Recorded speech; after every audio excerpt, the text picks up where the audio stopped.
ஜெய் ஸ்ரீ மாத்ரே நமக. ஜெய் குருதத், ஜெய் குரு பரசுராம். நமஸ்காரம். நான் கரூர்லேருந்து வல்சலா பணிக்கர், பிரசன்ன ஜோதிடர். இன்றைக்கி நம்ம சனி வக்ர நிவர்த்தி பலன்கள் தான் கன்னி ராசிக்கு எப்படி இருக்குன்னு பார்க்க போகிறோங்க. சனி எப்போ வக்ர நிவர்த்தி ஆகிறாரு அப்படின்னா ஐப்பசி மாதம் 29ஆம் தேதி நவம்பர் 15 பௌர்ணமி திதி பரணி நட்சத்திரத்தில் சனி வந்து வக்ர நிவர்த்தி ஆகிறாரு.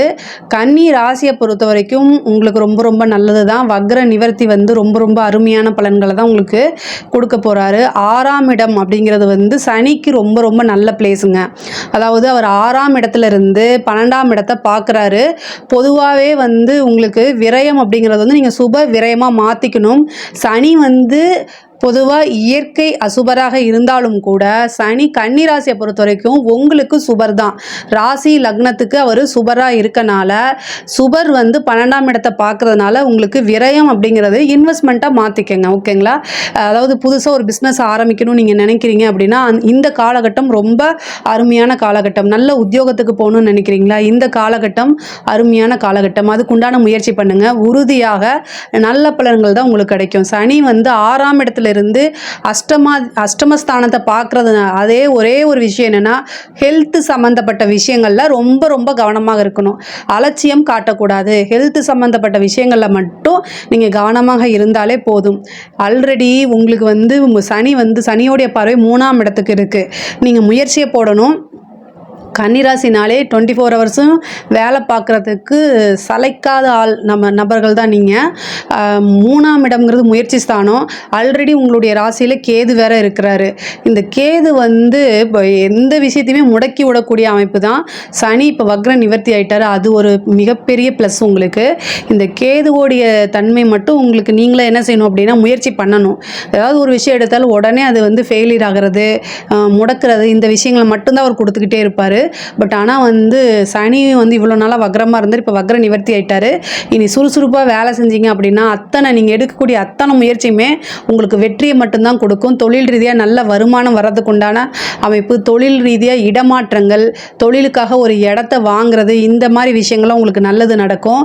அதே மாதிரி தொழில் புதுசாக தொடங்குறது, ஏற்கனவே வந்து நீங்கள் தொழில் தொடங்கிட்டீங்கன்னா இன்னொரு பிரான்ச் அமைக்கிறது, இன்னொரு இடத்துல அது ஓப்பன் பண்ணுறது, இந்த மாதிரி அமைப்புகள்லாம் வந்து தொழில் ரீதியாக உண்டு. உத்தியோகத்தில் இருக்கவங்களுக்கு இது சூப்பரான டைமு. அதே மாதிரி டிரான்ஸ்ஃபர் கிடைக்கிறது. சில பேத்துக்கு வந்து இந்த கேது இருக்கனால நீங்கள் விரும்பாத இடத்துக்கு கூட உங்களுக்கு வந்து பணியிடை மாற்றம் வரதுக்கு உண்டான வாய்ப்புகள் இருக்குது. அதுவும் அரசாங்க உத்தியோகத்தில் இருக்கவங்களுக்கு இது வரதுக்கு உண்டான வாய்ப்புகள் அதிகமாக இருக்குது. ஆஞ்சநேய வழிபாடு பண்ணுங்கள். இது வந்து உங்களுக்கு வந்து தேவையில்லாத நெகட்டிவாக உங்ககிட்ட கொண்டு வராது. ஆஞ்சநேய வழிபாடு எவ்வளோக்கு எவ்வளோ பண்ணுறீங்களோ அத்தனை விஷயங்களும், உங்களை தேடி வரக்கூடிய அத்தனை கெட்ட விஷயங்களும் அப்படியே ஸ்டாப் பண்ணிடுவார் ஆஞ்சநேயர். ஆஞ்சநேய வழிபாடு ரொம்ப ரொம்ப முக்கியம். சனிக்கிழமை 6 மணிக்கு மேலே வந்து ஈவினிங் 6 மணிக்கு மேலே சனிக்காக செய்யக்கூடிய ஒவ்வொரு பிரீத்தியும் சூரியன் அஸ்தமனமானதுக்கப்புறம் செஞ்சால் ரொம்ப நல்லது. ஸோ அதனால் ஆஞ்சநேயர் வந்து ஈவினிங் 6 மணிக்கு மேலே ஆஞ்சநேயர் வழிபாடு பண்ணுங்கள். அது வந்து உங்களுக்கு வாழ்க்கையில் வந்து ரொம்ப ரொம்ப சூப்பராக முன்னேற்றத்தை கொடுக்கும். எல்லா விஷயத்தையும் சக்ஸஸை கொடுத்துருங்க. ஆஞ்சநேயர் வழிபாடு ரொம்ப இறுக்கமான காலகட்டங்களில் பண்ணுங்கள். உங்களுடைய மாற்றங்களை நீங்களே உணர்வீங்க. படிக்கக்கூடியவங்களுக்கு படிப்பில் வந்து நல்ல ஆர்வமின்மை இருந்திருக்கும். இப்போ வந்து ஆர்வமின்மை ரொம்ப குறைவாக இருக்கும். ஞாபகத்தை மறதி வந்துடும். இது எல்லாமே வந்து நீங்கள் கடந்து தான் வரணும். அதுக்குண்டான முயற்சியை போடணும். ஒரு பிஸ்னஸ்ஸு உத்தியோகத்தை பொறுத்த வரைக்கும் ரொம்ப நல்லா இருக்குது. எல்லா அப்டேட்டுகளும் தெரிஞ்சு வச்சக்கூடிய நபர் தான் நீங்கள். இன்னும் கூடுதலாக முயற்சி பண்ணீங்க அப்படின்னா நீங்கள் கண்டிப்பாக சக்ஸஸ் ஆகக்கூடிய அமைப்புகள்லாம் இருக்குது. கோர்ட்டு கேஸு வழக்குகளில் வந்து பார்த்திங்கன்னா எவ்வளோ பிரச்சனைகளாக இருந்தாலும் உங்களுக்கு ஃபேவராக அமையக்கூடிய அமைப்புகள்லாம் இருக்குது.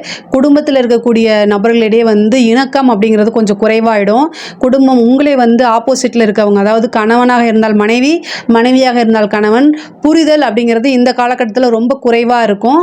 பட் ஆனால் வந்து உங்களுக்கு கன்னிராசியை பொறுத்த வரைக்கும் நீங்கள் நல்ல ஞாபகம் வச்சுக்கோங்க, எப்போவுமே 7ஆம் இடம்ங்கிறது பாதகம் தான். ஸோ அதனால் அவங்க வந்து உங்ககிட்ட சாரி கேட்பாங்க, அவங்க உங்களுக்காக உருகுவாங்கன்னு ஒரு நாளும் எதிர்பார்க்காதீங்க. அது நடக்கவே நடக்காது. நீங்கள் பிஸ்னஸில் தான் ஜெயிக்கணும், அதிகமாக கான்சன்ட்ரேட் பண்ணணும், தொழிலில் நல்லபடியாக வரணும், உத்தியோகத்தில் நல்லபடியாக வரணும்னு கவனத்தை செலுத்திடுங்க. ஸோ உங்களுடைய ஈகோவை வந்து அங்கே நீங்கள் செல்லுபடி ஆகாது. வேறு வழியே கிடையாது. நீங்கள் தான் அனுசரித்து போகணும். அனுசரித்து போகிறது ஒன்றும் தவறே கிடையாது. ஸோ அதனால் சாரி அப்படிங்கிற ஒரு வார்த்தையை போட்டு போட்டுருங்க. அது வந்து உங்கள் மேலே தப்பு இல்லைன்னா கூட நீங்கள் சாரிங்கிற ஒரு வார்த்தையை போட்டுருங்க. ஆணாக இருந்தாலும் சரி, பெண்ணாக இருந்தாலும் சரி, ஈகோவை வந்து உங்களுடைய லைஃப் பார்ட்னர்கிட்ட காமிக்காதீங்க. இல்லை அப்படின்னா 6ஆம் இடம்ங்கிறது சனி, அது வந்து கோர்ட்டு கேஸு டைவர்ஸ் அந்த மாதிரி போகிறதுக்கு அமைப்பு இருக்குது. அதனால் இந்த காலகட்டங்களில் உங்களுக்கு முன்னேற்றம் தான் ரொம்ப முக்கியம். அதை மட்டும் நீங்கள் ஃபோக்கஸ் பண்ணுங்கள்.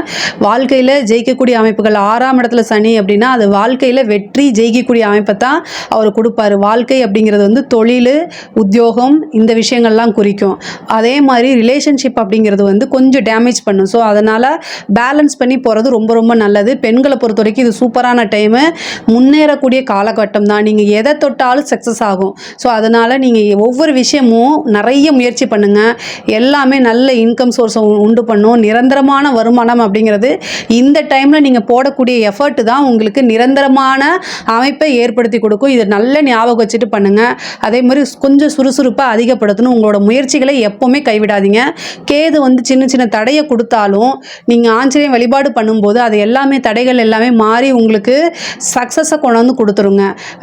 அரசியல் சம்மந்தப்பட்டவங்களுக்கு இது ஒரு சூப்பரான டைமு. நீங்கள் எதிர்பார்க்காத வகையில் உங்களோட பேர் புகழ் எல்லாமே ரொம்ப சூப்பராக ஆகும். முக்கியமாக வந்து அரசாங்க அதிகாரியாக இருந்தாலும் சரி, அரசியல் துறையை இருந்தாலும் வந்து வளர்ச்சி அப்படிங்கிறது உறுதி. ஆனால் உங்களுக்கு சனியுடைய பார்வை 3ஆம் இடத்தையும் 8ஆம் இடத்தையும் பார்க்குது. நீங்கள் யாருக்கிட்டையாவது பேசுகிறீங்க, ஒரு முக்கியமான டீலிங் பேசுகிறீங்க, இல்லை முக்கியமான சம்மந்தப்பட்டதுன்னா ஒன்றும் இல்லை, நேரடியாக போய் பேசுகிறீங்க. கம்யூனிகேஷன் தகவல் தொடர்பில் எக்கச்சக்கமான ப்ராப்ளம் காத்துட்ருக்கு. உங்களுடைய வாய்ஸை ரெக்கார்ட் பண்ணுறது, அது உங்களுக்கு தெரியாமல் மிஸ்யூஸ் பண்ணுறது, இந்த மாதிரி விஷயங்கள்லாம் நடக்கும். உங்களுடைய சோஷியல் மீடியா ஆக்டிவிட்டி இது எல்லாம் ஹேக் பண்ணுறது, இல்லை நீங்கள் என்ன இப்போ மற்றவங்களுக்கு மெயில் அனுப்புகிறீங்க, ஏதாவது ஒரு சீக்ரெட் அப்படிங்கிறது உங்களுடைய ரகசியங்கள் பாதுகாப்பாக இந்த டைமில் இருக்காது. அது வெளி உலகத்துக்கு அது தெரிஞ்சு போயிடும். அதனால் ரொம்ப கவனமாக இருங்க. நீங்கள் பாஸ்வேர்டு யார்ட்டையாவது கொடுக்குறீங்க, இல்லை உங்கள் சோஷியல் மீடியாவை யாராவது ஹேண்டில் பண்ண வைக்கிறீங்க அப்படின்னா ரொம்ப கவனமாக இருக்கணும். அது உங்களுக்கே தெரியாமல் மிஸ்யூஸ் ஆகிறதுக்கு வாய்ப்பு இருக்குது. ரொம்ப ரொம்ப கவனமாக இருக்கணும். அதே மாதிரி அஷ்டமத்தில் வந்து சனியோடைய பார்வை இருக்கனால திடீர் அதிர்ஷ்டம் உண்டு, லாட்ரி உண்டு, புதையல் உண்டு. அதாவது புதையல் அப்படின்னா மண்ணுக்கடியில் இருக்கக்கூடிய விஷயம் இல்லை, கொஞ்சம் உழைப்பை போட்டு அதிகமாக எடுக்கிறது, இல்லைன்னா உழைக்காத பணம் அப்படின்னு கூட வச்சுக்கலாம். அதே மாதிரி பினாமி சொத்துக்கள் வரதுக்கு உண்டான அமைப்புகள் இருக்குது. உயில் சொத்துக்கள் வரக்கூடிய அமைப்பு இருக்குது. உயில் சொத்துக்களில் இருந்த பிரச்சனைகள்லாம் நீங்கி உங்களுக்கு ஃபேவராக அமையறதுக்கு உண்டான வாய்ப்பு இருக்குது. அதே மாதிரி தாயாருடைய சொத்துக்கள், தந்தையாருடைய சொத்துக்கள்லாம் வந்து வில்லங்கங்கள் இருந்துச்சுன்னா அது எல்லாமே நீங்கி அந்த ப்ராப்பர்ட்டி உங்களுக்கு வரதுக்கு உண்டான அமைப்பு இருக்குது.